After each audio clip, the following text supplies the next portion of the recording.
এই আলমগীর খানকা শরীফে নামাজে মাগরিব সুস্থ শরীরে আদায় করার তৌফিক দান করেছেন। শুকরিয়া তার উচ্চ স্বরে বলি আলহামদুলিল্লাহ। লক্ষ্য করি দরুদ ও সালাম জানাই হুজুর করিম রউফুর রহিম সৈয়দ আলম সাল্লাল্লাহু তাআলা আলাইহি ওয়াসাল্লাম এর দরবারে। সকলে বলি আল্লাহুম্মা সাল্লি আলা সাইয়্যিদিনা মাওলানা মুহাম্মাদিন ওয়া আলা আলি সাইয়্যিদিনা মাওলানা মুহাম্মাদিন ওয়া বারিক ওয়াসাল্লাম। সাথে সাথে আপনাদের শুকরিয়া আদায় করছি, আপনারা যারা আমাদের সাথে দাওয়াতে খায়ের মজলিসে এসেছেন, বসেছেন, যারা আসার পথে আছেন, অনলাইনে যারা যুক্ত আছেন, আল্লাহ জাল্লা শানহু সকলের হাজিরি উপস্থিতি কবুল আর মঞ্জুর করুন, আমিন। আরজ করতে চাই, আজ আমরা কালামে পাক থেকে ইনশাআল্লাহ সূরা বাকারা শরীফের 9 নম্বর আয়াত থেকে 15 নম্বর আয়াতের তরজমা এবং তাফসীর শুনবো সংক্ষেপে। আমরা তরজমা শুনবো। আউযু বিল্লাহি মিনাশ শাইতানির রাজীম। বিতাড়িত শয়তান থেকে আল্লাহ রাব্বুল আলামিনের কাছে আশ্রয় প্রার্থনা করছি। বিসমিল্লাহির রহমানির রহিম। আরম্ভ করছি মহান আল্লাহ রাব্বুল আলামিনের নামে, যিনি পরম করুণাময় দয়ালু। ইউখাদিউন আল্লাহ, ধোঁকা দিতে চায় তারা আল্লাহকে, ওয়াল্লাযীনা আমানু, এবং ঈমানদারদেরকে। ওয়া মা ইয়াখদাউনা ইল্লা আনফুসাহুম, তারা ধোঁকা দিচ্ছে না কিন্তু নিজেদের আত্মাকে তারা ধোঁকা দিচ্ছে। ওয়া মা ইয়াশউরুন, তাদের অনুভূতি নেই। ফি কুলুবিহিম মারাদ, তাদের অন্তরগুলোতে ব্যাধি রয়েছে। ফাযাদাহুমুল্লাহু মারাদা, অতঃপর আল্লাহ তাদের ব্যাধি আরো বৃদ্ধি করে দিয়েছেন। ওয়ালাহুম আযাবুন আলীম, তাদের জন্য অবধারিত রয়েছে কষ্টদায়ক শাস্তি। বিমা কানু ইয়াকযিবুন, তাদের মিথ্যার পরিণামে। ওয়াইযা কিলা লাহুম, এবং তাদেরকে যখন বলা হয় লা তুফসিদু ফিল আরদ, পৃথিবীতে বিবাদ সৃষ্টি করো না।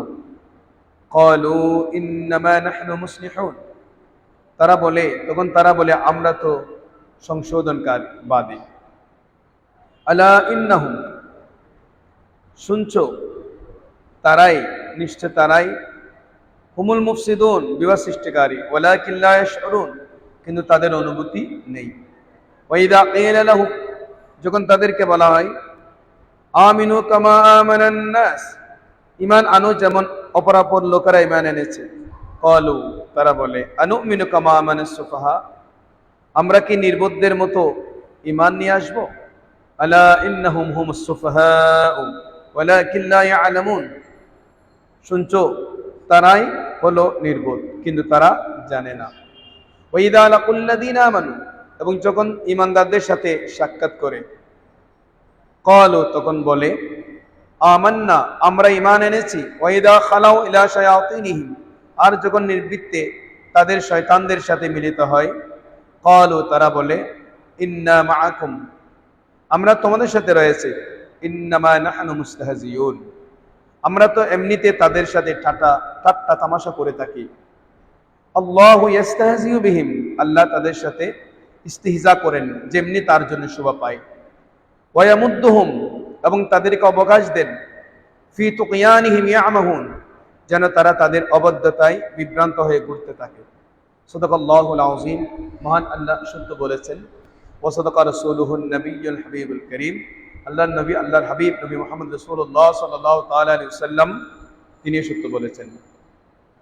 এই 9 নম্বর থেকে 15 নম্বর আয়াতের মধ্যে বিশেষ করে এখানে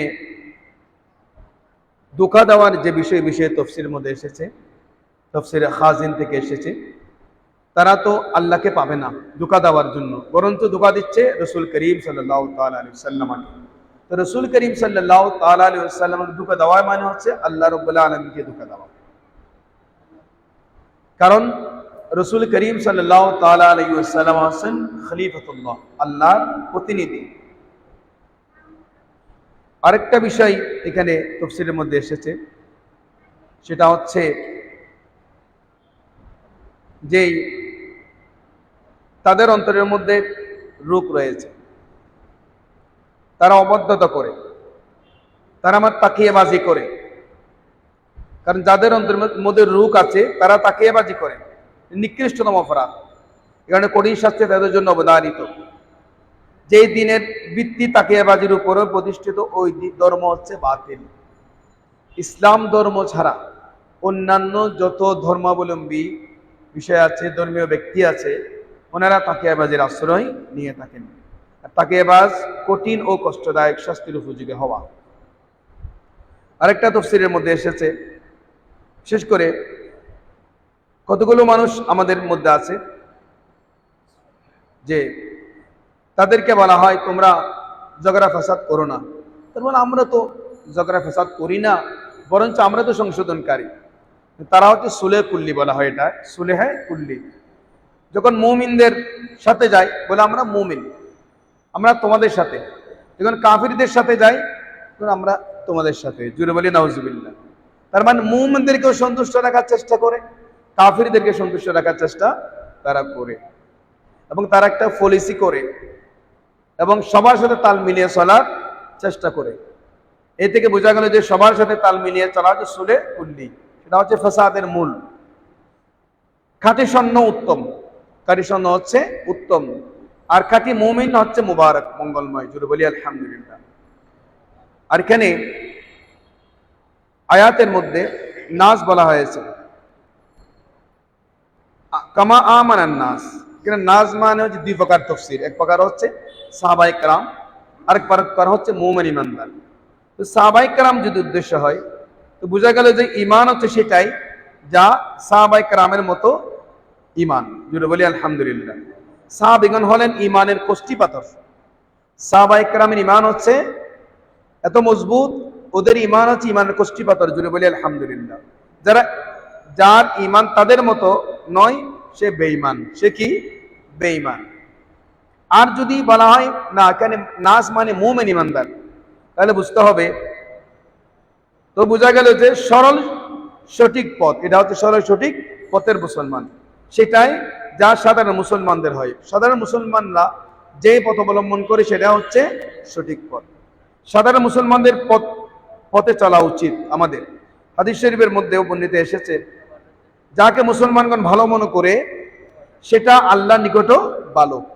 যেমন মুসলমান ইমানদাররা মিলাদ মাহফিল করেন, এটা আল্লাহর কাছেও ভালো। এবং মুসলমান ইমানদাররা গিয়ারবি শরীফ করেন, এটা আল্লাহর কাছে ভালো। মুসলমান ইমানদাররা খতমে গাউসিয়া শরীফ করেন, এটা আল্লাহর কাছে ভালো। এবং এরকম আশুরা উপলক্ষে 10 দিন ব্যাপী আহলে বাইত রাসূলের স্মরণে শুহাদায়ে কারবালা মাহফিল করেন, এটাও আল্লাহর কাছে ভালো। বলি আলহামদুলিল্লাহ। তো মুসলমান ইমানদারদের কাছে যেটা ভালো সেটা আল্লাহ রাব্বুল আলামিনের কাছেও ভালো। এখান থেকে কয়টা মাসালা বের হয়েছে। এক নম্বর হচ্ছে নেককার বান্দাদেরকে মন্দ বলা মুনাফিকদের কুপ্রথা। মুমিন ইমানদার যারা রয়েছেন ওনাদেরকে মন্দ বলা হচ্ছে মুনাফিকদের কাজ। যেমন রাফিজি এবং শিয়া সম্প্রদায় সাহাবায়ে কেরামের শানে আঘাত করে। রাফিজি এবং শিয়ারা সাহাবায়ে কেরামের শানে আঘাত করে। তারা মাওলা আলীর মুর্তদা রাদিয়াল্লাহু তাআলা আনহুর মুহিব্বিন দাবি করে সিদ্দিক আকবর, খলিফাতুর রাসূল আব্দুল নাস বাদাল আম্বিয়া সাইয়্যিদুনা সিদ্দিক আকবর, খলিফাতুল মুসলিমিন উমর ইবনে খাত্তাব রাদিয়াল্লাহু তাআলা, খলিফাতুল মুসলিমিন উসমান বিন যুন্নুরাইন রাদিয়াল্লাহু তাআলা ওনাদের শানে আঘাত করছে। ওরা হচ্ছে শিয়া সম্প্রদায়। খারিজি যারা রয়েছে ওরা আবার আহলে বাইত রাসূলের শানে আঘাত করছে, নবী মুস্তাফার পরিবার পরিজনের উপর। এবং ওয়াহাবিগণ আল্লাহর ওলিদের শানে মন্দ বলছে। এসব লোকেরা কিন্তু আয়াত থেকে শিক্ষা গ্রহণ করা উচিত। 3 নম্বর মাসালা হচ্ছে আল্লাহ তাআলা আপন বান্দাদের বদলা নিজেই নেন। সুবহানাল্লাহ। এই কারণে মহান রব তাদের বছরে তাদের প্রতি ঘৃণা ও বিচ্ছিন্নতা ও তিরস্কার প্রকাশ করা মুনাফিকদেরই কাজ। 3 নম্বর মাসালা শরীয়ত কিংবা শরীয়তের অনুসারীদের প্রতি উপহাস করা কুফরই। যদি বলি নাউজুবিল্লাহ। তো আরজ করতে চাই আমরা এই 9 নম্বর থেকে 15 নম্বর আয়াতের মধ্যে আমরা প্রায় 6টি আয়াতের তরজমা এবং তাফসীর শুনলাম। আমরা অনেক গুরুত্বপূর্ণ বিষয় জানতে পারলাম যে বর্তমান প্রেক্ষাপটে যে অবস্থা আমাদের সমাজে আমাদের মাঝে বিরাজমান রয়েছে, যে শিয়াদের উৎপাত এমনভাবে বেড়ে গিয়েছে। শিয়ারা হচ্ছে 32 দল। এই 32 দল সকলেই জাহান্নামী। এই শিয়াদের সাথে সুন্নিদের কোনো বন্ধুত্ব নাই। শিয়া সুন্নি ভাই ভাই হতে পারবে না, কোনো অবস্থাতে শিয়া সুন্নি ভাই ভাই নয়। শিয়া সুন্নি আলাদা আলাদা বিষয়। কারণ 72 দল জাহান্নামী যাদের ব্যাপারে নবী মুস্তাফা বলেছেন, সে 72 দল জাহান্নামী সবাই জাহান্নামে যাবে। একটি দল জান্নাতি, সে দলের নাম হচ্ছে আহলে সুন্নাত ওয়াল জামাত। সে আহলে সুন্নাত ওয়াল জামাতের অনুসারী, তারা জান্নাতে যাবে এবং বাকিরা সবাই 72 দল সবাই জাহান্নামে যাবে। এটা আমাদের বুঝতে হবে। সেক্ষেত্রে শিয়া 32 দল হচ্ছে জাহান্নামীদের অন্তর্ভুক্ত। বিদায় কেউ যদি জোর করে কলম দিয়ে লিখে দেয় শিয়া সুন্নি ভাই ভাই, তাহলে তার ঈমান সাথে সাথে চলে যাবে। কারণ কাফেরদের সাথে, জাহান্নামীদের সাথে মুমিন ঈমানদারের কোনো বন্ধুত্ব হতে পারে না। সেই জন্য আমাদের বুঝতে হবে, আমাদের সেদিকে চলতে হবে। আল্লাহ আমাদের সকলকে বুঝে অনুধাবন করার তৌফিক দান করুক, আমিন। এবার আসুন আপনাদের সম্মুখে হাদিস শরীফ পেশ করছি, ভালো করে খেয়াল করুন। কিতাবুল ইলম থেকে এই হাদিসটা এসেছে।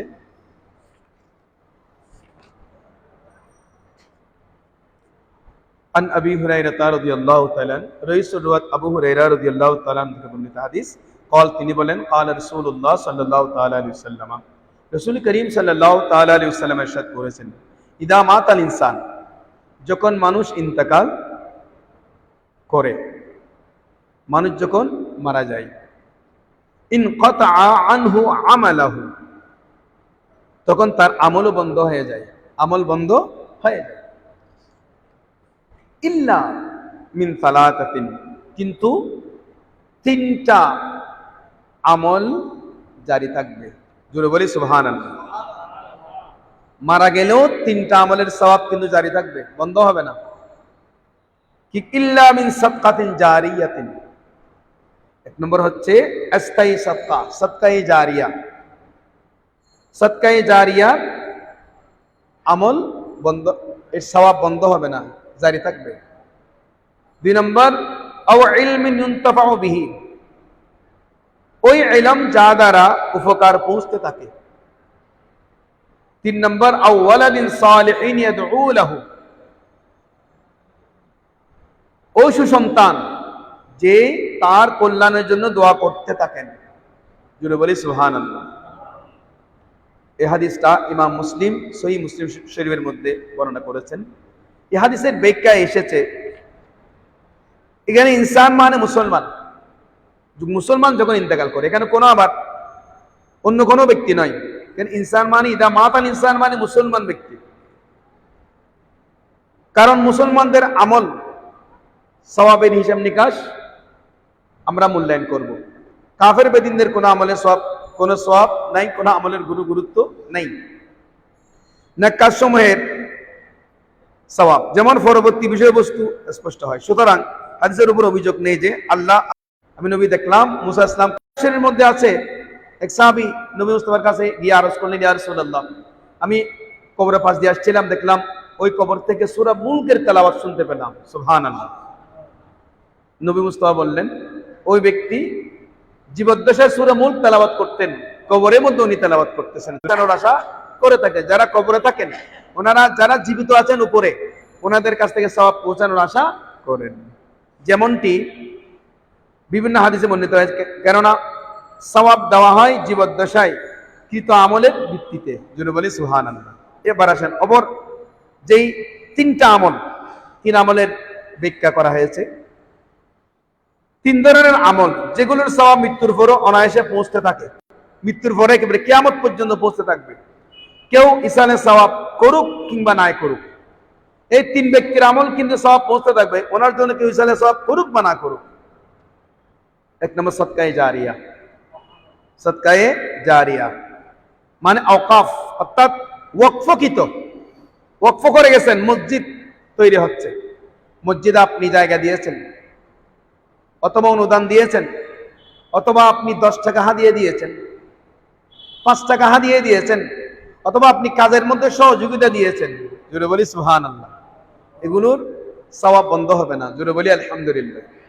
মাদ্রাসা তৈরি হচ্ছে, সুন্নি দ্বীনি প্রতিষ্ঠান, মনে রাখবেন, আবার মসজিদে দাঁড়ার নয়, যেগুলো যে মসজিদের মিম্বরে দাঁড়িয়ে আমার নবী মুস্তাফার শানে আঘাত করে, আহলে বাইত রাসূলের শানে আঘাত করে, আল্লাহর ওলিদের শানে আঘাত করে, ওই জাতীয় মসজিদ নয়। ওই জাতীয় মসজিদে দাঁড়ার বলা হয়, এগুলো ভেঙে ফেলা ফরজ। যে মসজিদের মধ্যে আহলে বাইত রাসূলের শানে 10 দিন ব্যাপী সুজা কারবালা মাহফিল চলমান রয়েছে, এখানে রবিউল আউয়াল শরীফে ঈদ মিলাদুন নবীর বয়ান হয়, নবী শানে শরীফে হুজুর গৌস পাক আল্লাহর ওলিদের শান বয়ান হয়, এভাবে আল্লাহর ওলি শানে রিসালাত শানে বেলায়েতের উপর যে সমস্ত মসজিদে বয়ান হয়, ঈমানের বয়ান হয়, ফজিলত দ্বীনি প্রতিষ্ঠান সুন্নি দ্বীনি প্রতিষ্ঠানের মধ্যে অনুদান দিয়েছেন। ওই মাদ্রাসার আপনি এগুলো ওয়াকফকৃত বাগান অথবা কোনো বাগান আপনার কাছে আছে, এগুলো দিয়ে দিয়েছেন গরিব মিসকিনদের জন্য। বাগান থেকে সবাই ফলমূল খাবে, এ বাগান যেগুলো থেকে মানুষ উপকার পেতে থাকে, এই জাতীয় সদকায়ে জারিয়া কিয়ামত পর্যন্ত আপনার আমলনামায় সওয়াব পৌঁছে থাকবে। সুবহানাল্লাহ। 2 নম্বর ইলম। ইলম মানে দ্বীনি ইলম, এমনি ইলম নয়, আবার দ্বীনি ইলম হতে হবে। যেমন ও দ্বীনি ইলমের মাধ্যমে কিতাব রচনা করা, কোরআনের তাফসীর, কোরআনের তরজমা, হাদিস শরীফের ব্যাখ্যা গ্রন্থ, বিভিন্ন আকীদার মাসালার কিতাব বের করে দেওয়া, মানুষদেরকে আকীদা বিষয় নিয়ে গুরুত্বপূর্ণ মাসালা মানুষের সামনে উপস্থাপন করা কিতাবের মাধ্যমে, লিখনের মাধ্যমে, এগুলা কিতাব রচনা করা। দিন এগুলো হচ্ছে দিনদার ছাত্র, দিনদার ছাত্র তালেবে ইলম, যাদের কাছ থেকে দ্বীনি ফয়েজ বরকত পৌঁছতে থাকে। যিনি বলি সুবহানাল্লাহ। 3 নম্বর নেককার সন্তান।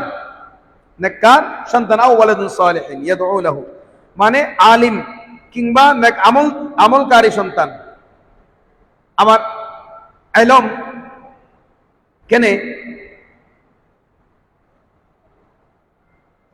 নেককার সন্তান আছে, আমল করে না, এটা হবে না, আমল করতে হবে। আমলকারী সন্তান, তারপর ইয়াদউ লাহু, যে তার জন্য দোয়া করবে, যিনি কবরে আছে তার জন্য কি করবে? এমন সন্তান দুনিয়াতে রেখে গিয়েছেন যে সন্তান তার মা বাবার জন্য কবরে দোয়া করে, প্রতিদিন দোয়া করে। পুত্র সন্তানদের উচিত যেন পিতা মাতাকে উত্তম দোয়াগুলো স্মরণ রাখে। এমনিতে নামাজেও মাতা পিতার জন্য দোয়া প্রথমে করবে, তারপর সালাম ফিরাবে। নতুবা সুসন্তান যদি দোয়াও না করে তবুও মাতা পিতা সওয়াব পেতে থাকবেন। সুবহানাল্লাহ। আলোচ্য হাদিসে এই হাদিসের বিপরীত নয়, যাতে এরশাদ হয়েছে ব্যক্তি ইলমে ইসলামে উত্তম পন্থা উদ্ভাবন করবে সে কিয়ামত পর্যন্ত সওয়াব পেতে থাকবে। ইরশাদ হচ্ছে নামাজি সর্বদা সওয়াব পেতে থাকবে, কারণ ওই আমল সদকায়ে জারিয়া অথবা উপকারী ইলমের অন্তর্ভুক্ত। জুড়ে বলি আলহামদুলিল্লাহ। আসুন আমরা এই বিষয়গুলো অনুধাবন করি, আমরা এই 3টা আমলের উপর গুরুত্ব দিই, যে সদকায়ে জারিয়া এবং বিশেষ করে আলেমে দ্বীন এবং নেককার সন্তান আমরা যেন গড়ে তুলতে পারি, আমাদের সন্তানদেরকে নেককার সন্তানের সাথে আমরা গঠন করতে পারি। আল্লাহ আমাদের সকলকে সে তৌফিক দান করুক, আমিন। এবার আসেন জিকিরের ফজিলতের ব্যাপারে আমি আপনাদের সম্মুখে একটা হাদিস শরীফ পেশ করছি, ভালো করে খেয়াল করুন।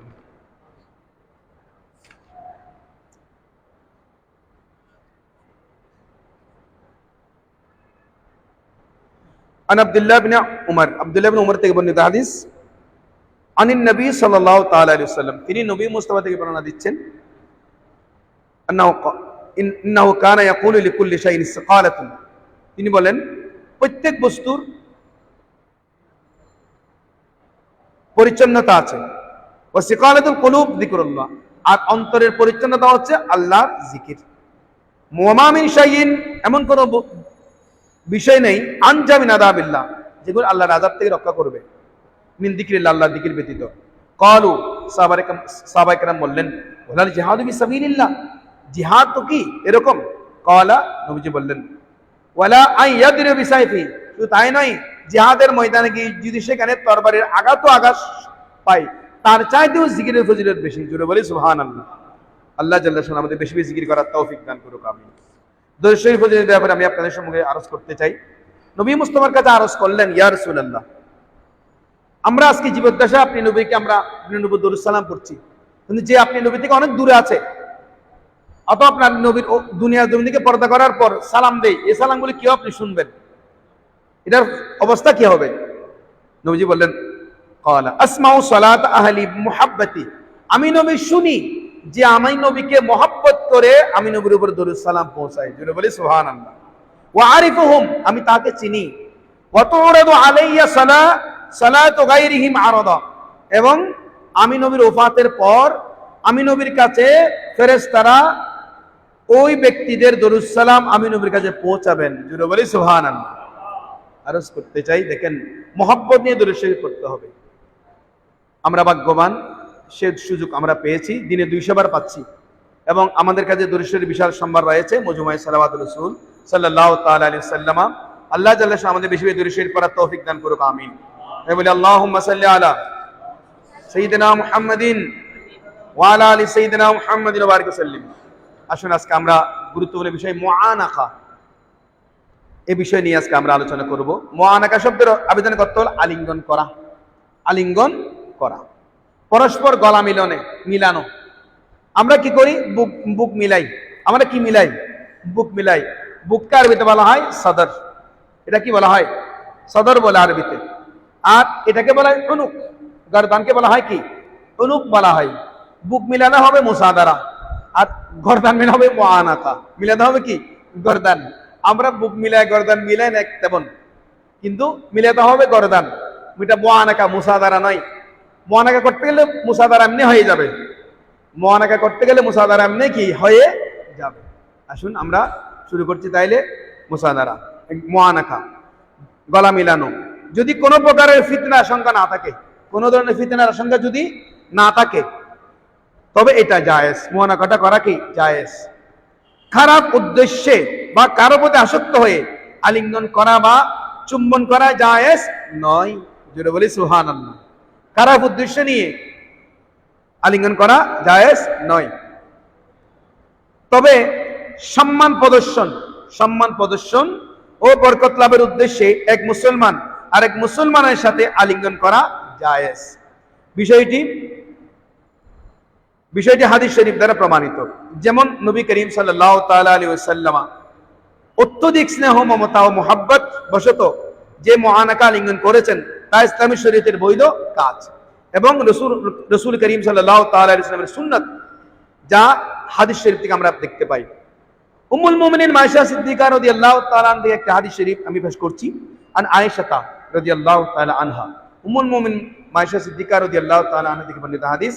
قالت, তিনি বলেন, কাদিমা যায়েদ ইবনে হারেসা, দয়াল নবীর সাহাবী যায়েদ ইবনে হারেসা রাদিয়াল্লাহু তাআলা সফর থেকে এসেছেন আল মদিনা, মদিনা শরীফে।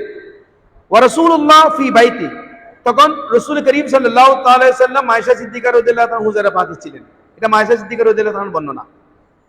ফাতাহু, যায়েদ ইবনে হারেসা আসলেন, এসে ফাকরা, তিনি দরজার মধ্যে কোরআন আনলেন। ফাকামা ইলাই রাসূলুল্লাহ সাল্লাল্লাহু তাআলা আলাইহি ওয়াসাল্লাম, রাসূল করিম সাল্লাল্লাহু তাআলা আলাইহি ওয়াসাল্লাম যায়েদ ইবনে হারেসার জন্য দাঁড়ালেন। দাঁড়িয়ে উরিয়ানান, খালি গায়ে আরাম ফরমাচ্ছেন, সেখান থেকে নবী মুস্তাফা দাঁড়িয়ে গেলেন খালি গায়ে। ইয়াজুরু সাওবাহু, নবী মুস্তাফা নিজের চাদরটা টেনে টেনে দাঁড়িয়ে গেলেন, যাচ্ছেন। ওয়াল্লাহ, আয়েশা সিদ্দিকা রাদিয়াল্লাহু আনহা বলেন, আল্লাহর শপথ করে বলছি, মা রাআইতুহু উরিয়ানান, আমি নবী মুস্তাফা সাল্লাল্লাহু তাআলা আলাইহি ওয়াসাল্লামকে কোন সময় খালি গায়ে এরকম দেখি নাই। জুড়ে বলি সুবহানাল্লাহ। ক্বাবলাহু ওয়ালা বা'দাহু, এটার পরে এবং এটার আগে এবং পরে আমি কোনোদিন নবী মুস্তাফা সাল্লাল্লাহু তাআলা আলাইহি ওয়াসাল্লামকে খালি গায়ে আমি দেখিনি। ফাতানাকাহু, নবী মুস্তাফা যায়েদ ইবনে হারেসা রাদিয়াল্লাহু তাআলা আনহুর সাথে মুআনাকা করেছেন। জুড়ে বলি সুবহানাল্লাহ। ওয়াকাব্বালাহু, এবং তাকে চুম্বন করেছেন। জুড়ে বলি সুবহানাল্লাহ। তাকে চুম্বন করেছেন। কোথায়? কপালের মধ্যে চুম্বন দিয়েছেন। জুড়ে বলি সুবহানাল্লাহ। এটা ইমাম তিরমিজি হাদিসে উল্লেখ করেছেন এবং এটা মিশকাতের মধ্যে রয়েছে। তো আসুন আমরা এই সুন্নাত আমলটা করব। আমরা করতে ভুল করি, আমরা মুসাদারা করি, করতে হবে মুআনাকা। সেই মুআনাকা আমরা করব সুন্নাত মোতাবেক, যাতে আমাদের দুই গর্দান মিলিত হয়। আল্লাহ আমাদের সকলকে সেই সুন্নত মুস্তাফাকে যথাযথ বাস্তবায়ন করার তৌফিক দান করুক, আমিন। এবার এই বিষয়ে কারো কোনো প্রশ্ন থাকলে করতে পারেন, অথবা অন্য কোনো বিষয়ে অতি সংক্ষেপে। যিনি প্রশ্ন করবেন ওনার পরিচয় বলবেন, নামটা বলবেন, আপনি প্রত্যেকে এসেছেন সেটা পরিচয়টা দেবেন। ওয়ালাইকুম আসসালাম ওয়া রাহমাতুল্লাহ।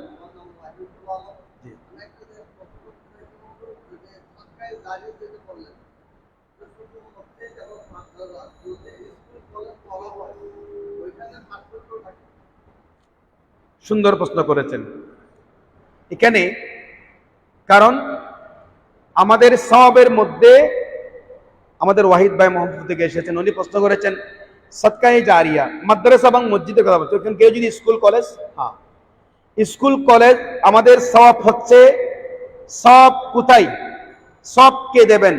আল্লাহ রাব্বুল আলামিনের পক্ষ থেকে। তো রাজামন্দি, যেখানে আল্লাহ রাব্বুল আলামিনের রাজামন্দি থাকবে সেখানে সওয়াব। বুঝতে হবে আমাদেরকে, কারণ স্কুল কলেজ হচ্ছে দুনিয়া অর্জনের জন্য, দুনিয়া অর্জনের জন্য স্কুল কলেজ ইউনিভার্সিটি। মাদ্রাসা হচ্ছে দুনিয়া আখিরাত দুটোর জন্য, যেখানে প্রতিটা বিষয় মাদ্রাসার তালেবে ইলমরা ঘর থেকে বের হয়, ফেরেশতারা ওনাদের ডানা বিছিয়ে দেন, ফেরেশতাদের ডানার উপর ভর করে মাদ্রাসার ছাত্ররা মাদ্রাসায় যান। যদি বলি সুবহানাল্লাহ। স্কুল কলেজের ব্যাপারে কোনো হাদিসে নেই। সেজন্য বুঝতে হবে সব কোথায়, সব হচ্ছে আল্লাহ এবং আল্লাহ রাসূলের রাজামন্দির মধ্যে, এটা বুঝতে হবে। কারণ সওয়াব দেওয়ার মালিক আল্লাহ, আমল করবো আমরা আমাদের টার্গেট রেজা ইলাহি, রেজায়ে মুস্তাফা।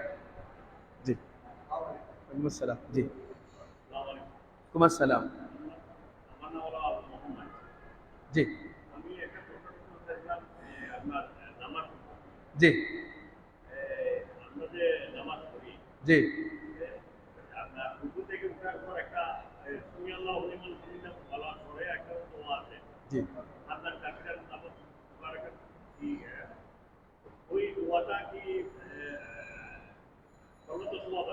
জি